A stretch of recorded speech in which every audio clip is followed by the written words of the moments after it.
it's Hayley at Craft Yourself Silly again, and it's another stitch of the week, and this time we're going to have a look at a bullion knot. So a bullion knot is one of these like I've got here, which we've done this butterfly in.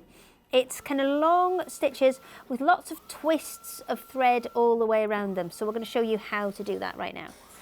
So you need to bring your thread in from the back and then bring it back down where you want your stitch to end. So for this one we're doing about 1.5 centimetres worth of stitch. You're going to take that most of the way through, but we're going to leave quite a lot of thread so we can wrap it back around. I'm going to come back up more or less where we started at the bottom of the stitch there, and then without taking too much of that thread through, we want to start to wrap it round. So I'm wrapping the thread from where I originally started, and I'm going over. I'm counting these as I'm going, and because I've got about 1.5 centimetres of distance here, I want, if you're using all 6 strands of cotton, you want about one wrap. Apologies for the extra noises. As we explain every time, this is a working environment and the printer's going, because we're busy, and that's good, because we do print lovely fabric here too.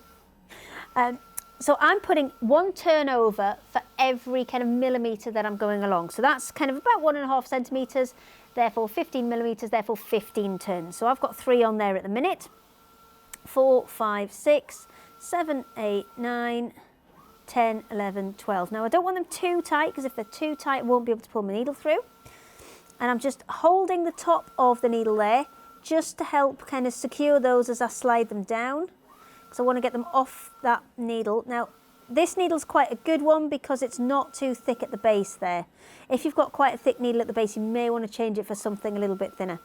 And then I can pull all of that excess fabric through, excess thread through. And just when it's looking a little bit baggy there, I can just slide it up and slide it down and just tighten that off a little bit if I want to.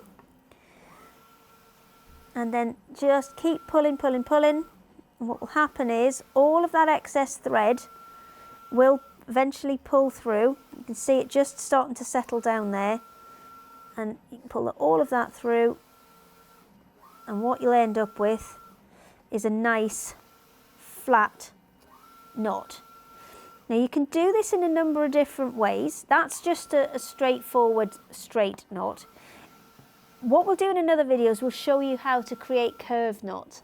Now curved knots will allow you to make things like roses and flowers and all sorts of different shapes, because you can see on here we've got some of the curved bullion, and that's when you can start creating really nice shapes. But if you can want to make quite a nice dense fill stitch, bullion is a great way to go at that. So the bullion knot is within our Knots Stitch-onary. That will take you through colonial knot, where you've seen in a previous video, bullion, curved bullion, and a couple of other ones as well. You can find that on our website, craftyourselfsilly.com, and we've got lots of other Stitch of the Week videos on YouTube.